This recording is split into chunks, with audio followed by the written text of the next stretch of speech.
Hey guys, so we are back with another episode of Tarot Talks. Today we're going to do the Knights, and it's going to be the Knight of Swords and the Knight of Wands. So the Knights are the element of fire mixed with their own suit. Now, I don't know if I made the mistake and said that Kings were the element of fire mixed with their own suit. If I did, I'm going to correct that here. The Kings are the element of air with their own, and then mixed with whatever suit they're carrying, because kings are intellectual rulers, whereas knights, they're not rulers at all. They're fighters, and they're going to have that fiery source of energy within them to go out into battle. So if I did make that mistake, I just wanted to correct that there. And so the Knight of Swords is a Gemini card. Anytime you get a Gemini, you are going to get the air of intellect, indecision sometimes. You're going to get that mutable feel, whereas you have people that flip-flop back and forth. Sometimes it's an air of indecision, like I said. This is a spring card. It rules the third decan of Taurus and the first and second of Gemini. And Mercury usually, if we're looking at the zodiac, it is the third house, and it rules like sibling relationships and the neighborhoods that you're familiar with, that you grew up in. So it's very close to home. The relationships to the areas and the relationships to the people that you grow up with, that are actually by your side, not above you. So you have that Gemini essence of side to side, like brother and sister. The Knight of Wands, he's very good at handling problems, which all the knights, if you want to think about that, they're the people that the king sets out to handle his problems. They're going to collect the rent.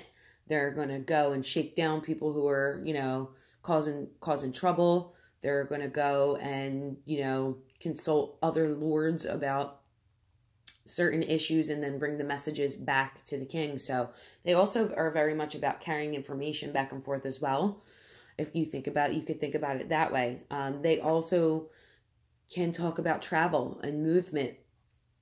And each card has a different type of movement that you can look at in in the picture, in the imagery. So the Knight of Swords is the only knight who very much embodies the essence of the knight. He is rushing in, he's got his sword out, and he's ready to go. These are, I think when you get this card, you want to think of the issue that you're having needs a strategy, because this is the knight that the king wants by his side, moving the pawns on the table and letting him know, all right, we got to move this here, we got to go here, we got to move through this area to attack from this side. Like this is a strategy card. You want to think of how to handle my issue. You have to think deeper, like how am I supposed to handle my issue? Let me get clear in my mind about how I'm going to tackle this problem. So those are the things that you want to think about when you look at the knights, handling issues, actual battles, like problems that you're going to need to solve, and movement. And again, they're going to very much have to do with the suit that they're carrying. So this one is strategy, get your mind right, get it clear, figure out how you're going to attack the issue, okay? So the next card is the Knight of Wands. And again, I was painting yesterday, so I know my nails are gross. All right, so another thing in the robes of the knight, you're going to see in the robes of the knight, the king, and the page, the salamander that we talked about in the kings, where he's closed tail to mouth, a closed circle. So the page is going to have a little bit of space between the closed circle because he's new. So he's coming from the realm of the all, where he knows everything, and he's coming in new into the world. So they say that like babies are born with everything. They're very intuitive and they perceive everything, and it's very true.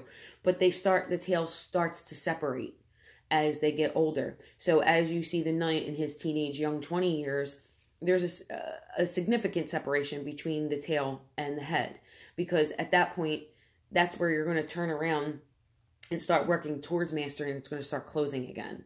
So if you look at the page, the robes on the page, if you go back in those videos, there's a teeny space, and that's where it started to separate. And again, over the years, it starts to separate even more. But then when you come back to the point of mastery, you're going to start going back into yourself.